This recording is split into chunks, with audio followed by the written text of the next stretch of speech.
कि उसने खाली दानिश अली को नहीं बोला है, उन्हें हिंदुस्तान की पूरी कौम को गाली दी है उसने कि भाई जिस तरीके उग्रवादी आतंकवादी कि इस तरीके से भाई अगर आप मुल्ला कटुआ भड़वा जिस तरीके से उसने अपशब्द का इस्तेमाल किया तो जाहिर सी बात है उसमें अब्दुल कलाम भी शामिल हो गए। भाई हिंदुस्तान के अंदर जो है शहादतें जितनी मुसलमानों ने दी यकीन मानिए उससे भी ज़्यादा अपने हिंदू भाइयों ने दी है। दोनों की शहादत दोनों की कुर्बानी से आज़ाद हुआ है, कोई एक की कुर्बानी की आज़ाद नहीं हुआ है। तो वो उनके ऊपर कड़ी कार्रवाई होनी चाहिए थी, क्योंकि हिंदुस्तान का आइन ये कहता है अगर कोई भी इंसान अगर गुनाहगार है और गलती करता है तो हमारा कानून के दायरे के अंदर उसको लाना चाहिए।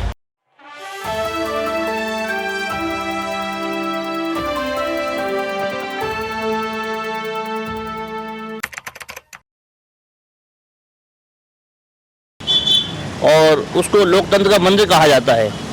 उस लोकतंत्र के मंदिर में जिस तरीके से रमेश बिदुड़ी ने अपशब्द कहे कि उसने खाली दानिश अली को नहीं बोला है, उन्हें हिंदुस्तान की पूरी कौम को गाली दी है उसने कि भाई जिस तरीके उग्रवादी आतंकवादी कि इस तरीके से भाई अगर आप मुल्ला कटुआ भड़वा जिस तरीके से उसने अपशब्द का इस्तेमाल किया तो जाहिर सी बात है उसमें अब्दुल कलाम भी शामिल हो गए, जो हिंदुस्तान को जो एक मतलब मिसाइल मैन जो कहे जाते हैं और राष्ट्रपति भी रह चुके हैं हिंदुस्तान के हमारे, तो उनको भी गाली दी उसने। तो मुस्लिम के सभी शहादत जो भाई हिंदुस्तान के अंदर जो है शहादतें जितनी मुसलमानों ने दी यकीन मानिए उससे भी ज़्यादा अपने हिंदू भाइयों ने दी है।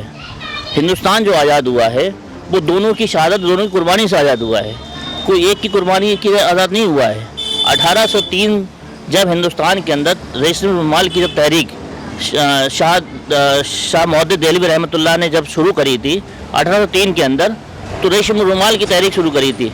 इसके बाद 1857 के अंदर हिंदुस्तान के अंदर सबसे ज़्यादा उलमा इकराम जो 56,000 से ज़्यादा उलमा इकराम जो हमारे मौलाना है, हाफिज़ है, आलिम थे, कारी थे, 1857 के बाद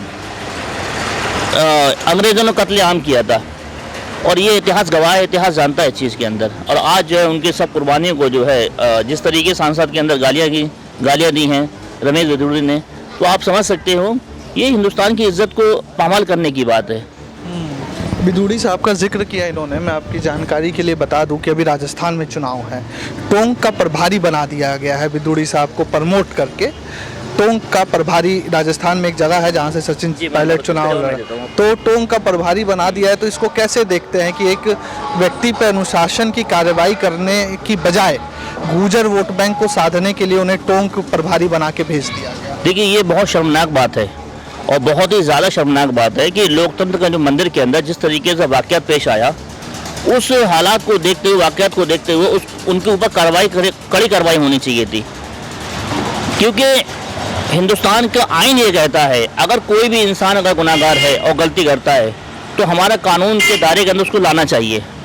और जिस मुल्क के अंदर, जिस प्रदेश के अंदर, जिस राज्य के अंदर कानून व्यवस्था अगर ठीक नहीं होगी, क्योंकि कानून सबके लिए बराबर होते हैं, चाहे वो एक प्रधानमंत्री हो, चाहे वो राष्ट्रपति हो या एक आम आदमी हो, अगर एक गुनाहगार उसको अगर कानून के दायरे के अंदर नहीं लाया जाएगा तो यकीनन वो गुनाह और बढ़ेगा, घटेगा नहीं। रही बात दूसरी कि जब बीजेपी ने उनको टोंक का प्रभारी बना के भेजा है कोटा का वहाँ से, तो ये तो उनकी पॉलिसी रही है कि जितना भी जो मुसलमानों के ख़िलाफ़ जो ज़्यादा मतलब बोलेगा या उसके ख़िलाफ़ ज़्यादा कहेगा तो ये बीजेपी के ये उसको प्रमोशन मिलता है। ये चीज़ तो खैर आज से रही नहीं है, ये बहुत पहले से रही है। लेकिन इसी बीच में एक सवाल ये भी है कि लोकसभा चुनाव से पहले मोदी मित्र कार्यक्रम चल रहा है। इस आखिरी सवाल लूँगा आपसे। मोदी मित्र कार्यक्रम चल रहा है, इसमें यह है कि प्रत्येक विधानसभा से 5,000 अल्पसंख्यक समुदाय के युवाओं या बुजुर्गों को पीएम मोदी के साथ जोड़ा जाए।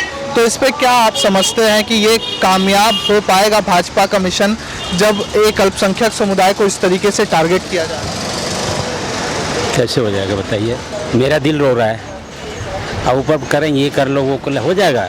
जब मेरा दिल ही रो रहा है, आपने इस तरह बात कर दिया, ऐसा बात किया, ऐसा बात किया कि पूरा मुसलमान रो रहा है।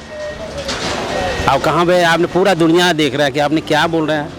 ऐसा बोलना चाहिए, एक कोई भी आदमी ऐसा नहीं बोलता है जिस तरह आपने बोल दिया ये है कटुआ। भाई क्या है भाई ये सब, ये कहाँ जा रहे हैं आप लोग, कहाँ जा रहे हैं आप लोग?